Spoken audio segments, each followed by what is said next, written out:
Hello. Alrighty. So, this is a 1 year in review video. Why? Because for those of you who do know, last summer, 2017, I was diagnosed with breast cancer, a DCIS in situ stage 0, stage 1, which usually means that it's a simple lumpectomy surgery. The cancer was behind my left nipple, and it was supposed to be an easy in and out process. What ended up happening was a week before surgery, I went in for an ultrasound check to implant a tiny little magnetic seed so that when they went in for the surgery, they were able to find exactly where the cancer was to go in and pluck it out. What ended up happening during that surgery was we saw that my breast cancer started to spread. And at that moment, we switched from a lumpectomy to a double mastectomy. Fast forward to a year later, my 1 year breast cancer anniversary was October 12th, so a little over a week ago, I hit 1 year. And during this year, I've learned a lot of things. Number one, I am stronger than I ever thought imaginable. I mean, I had, up until that point, about 9 surgeries in my life. And so having surgery is nothing new to me. I've had a lot of facial surgeries, I've had shoulder surgery, I've had hip surgery related to my face. So me having surgery was nothing new to me. But I realized that the amount of people who love me has changed. The people I thought loved me didn't. Those who I spoke to on occasion really came out in support to help me. As much as I loved doing my student teaching, I realized that I can't do it for other reasons. So I'm hopefully switching degrees in the next few days, as long as I get the approval. What else? I started a new job. This building behind me, I work at a army base in New York City. I don't do personal training for commercial gyms anymore, but I still do personal training on the side. So if anybody's looking for a personal trainer, I've added some new certifications to what I do to include breast cancer, because working out and stuff has definitely been a completely different area for me. So I'll get into that in a few moments. So what I do now is what I did in the Army. When I was in the Army, I was a human resource assistant. And what I did was I maintained files on 800 and some odd soldiers in my battalion when I was on active duty. And that's kind of what I do here. So this is the MEPS, this is the Military Entrance Processing Station. And what goes on behind here is people take ASVABs and TAPAs, certain tests or tests related to the job that they're getting in there. There's medical that goes through. And so, and then your enlistment and, fingerprinting and stuff. So anything you want to do to join the military, after you see your recruiter and they're like, okay, yeah, no problem, you're the type of candidate we're looking for, they take you here. And what I do here is I'm a human resource assistant, or an HRA, and I maintain 33,000 files for applicants every single day. From active duty, reserve, National Guard, Air Guard, NOAA applicants, which are Special Officer Corps, things like that. I handle all that inside that building. So that's kind of like a full circle for me from when I joined September 10th, 2001, over 10 years ago. So that's kind of what I do now. So as far as personal training, I couldn't do personal training during my whole breast cancer. At one point, my boss, who was no longer at the gym I was working at, thought that I was stealing clients while working the front desk because I couldn't train. Thought that I was taking money from the company and training on the side. 1 month after my surgery. And they decided to let me go, and they used that as the excuse. And I tried for months, at least 2-3 months to try and get a job in personal training after that incident. And unfortunately, it never worked out. I would go through the interview, they loved me, I would never get another callback. Or I got a second callback, but not a third. And so that was really frustrating. I had to cut back on school. So instead of doing my degree last semester in the spring, I was doing my coaching minor just so I can still keep going to school. And at that time I started working for the university I was going to, so at least I had some sort of an income. But once summer hit and I didn't have any summer classes, I was out. And you know, being military, they tell you you'll be fine, you'll get a job when you get out, and that's really not true. I've been out almost 11 years. January will be 11 years, and I've had quite a few jobs, at least 10, and maybe 11 or 12 now that I think about it. And it's frustrating. It can be very, very frustrating. And so that's pretty much what my year's been. During the summer, I worked at a deli counter at a supermarket for like a month while I was waiting on this place, because the background checks and stuff take a little bit of time. And while doing all that, we were planning our wedding. I got married on September 12th, and it was a great emotional day. Today is even more emotional because it is the 3rd year anniversary of my mother's passing. So it's kind of fitting that I'm doing my 1 year in review today.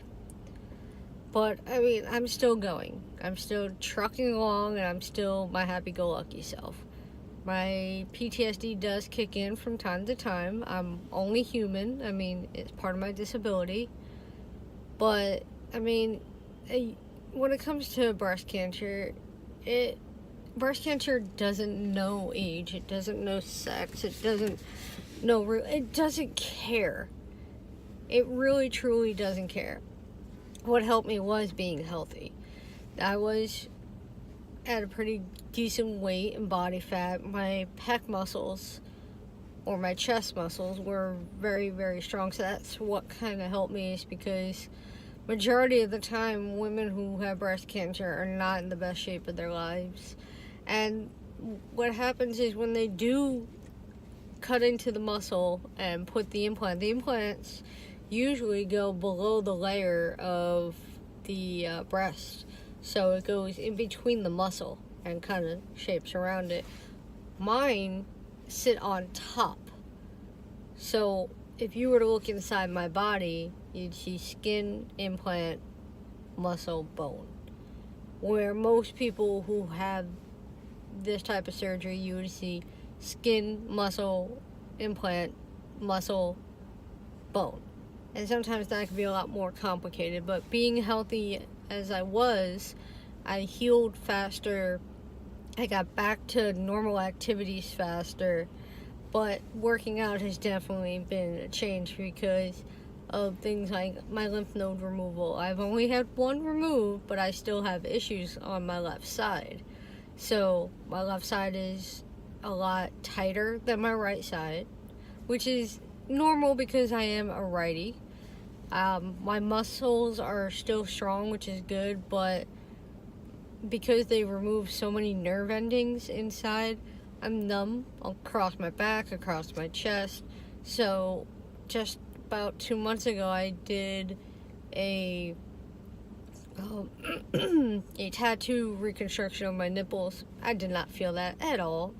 I literally just laid there, and I'll put a picture at the end. And I'll even put some time-lapse photos from my surgery and how I progressed over the year. But what really this whole video comes down to is fitness. It's the one thing that's always in the back of my mind. It's the one thing that has always helped me with my PTSD. And I mentioned this before, when I'm sad, the endorphins from working out really just make me forget about what's going on in my life. And a company that's helped with that, because you know I love CrossFit, is going to be Barbells for Boobs. And right now they're going across the country, and they are doing workouts and stuff and raising money for breast cancer. And I have a page up at barbellsforboobs.com. I will put a photo of that up there, and any amount of money raised is a great thing. I mean, I'm not asking for much. If you can give $1 here, $1 there, I'm okay with that. But I want you guys to check yourself, men and women, because men have known to have breast cancer. And, you know, if you're going through this, if you're having an issue, if you know someone, by all means, give, because any amount of money is going to help everyone. I mean, I've been lucky enough that mine was related to my military deployments, so therefore it's now part of my disability, and the VA paid for it because my specific VA hospital doesn't do it. So I was outsourced to a local cancer hospital in my area. And so I still get random checks from both my oncologist and my plastic surgeon to check on me. So things are going really, really well for me. Physically, I'm getting there. I mean, I've put on some weight, but that's kind of normal. I'm having knee surgery in December, so that's why I put on weight as well, because I'm not squatting, I'm not running, I'm not jumping, I'm not doing anything that's gonna put any more pressure on my knee. But a year in review, sometimes you hear the horror stories. Trust me, I saw them, and they scared me to death, and I wanted to make sure that my year and everything I've done is a positive one. Spreading awareness, helping those who are going through it, and especially with fitness. I mean, just the way I work out now is so much different because I understand now what goes on. Like, I mean, as a trainer, I can say, oh yeah, I understand, but physically going through it, even if you don't have breast cancer, let's say you decreased your breasts or you increased your breasts, I know how to work those muscles and your numbness and everything else around it because I've been through it. I've always said that the best NTOs in the military, or the best officers, I should say, were former enlisted. Well, the same thing goes for a trainer. The best trainers were fat and lost the weight, not athletes. Athletes are amazing, and they can be amazing trainers, but at the same time, most athletes only know how to work out themselves. The best trainers are trainers who were skinny, gained the weight, and lost the weight. Kind of like the Fit to Fit show, which it was an amazing, not accomplishment, but scenario, because that's how I portray myself as a trainer when I still train people who ask me to train them. It's, I've been where you've been, so I understand the process. You know what I'm saying? I mean, it's pretty simple. It's kind of like, I'm a Mormon, so I understand what it's like to be a Mormon who's an outcast. Kind of like, I'm gay, so I understand coming out in a Mormon household. Things like that.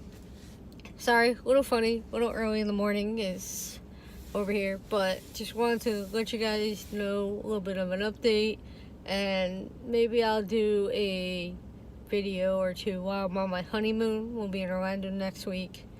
So, yep, that's my year in review of breast cancer.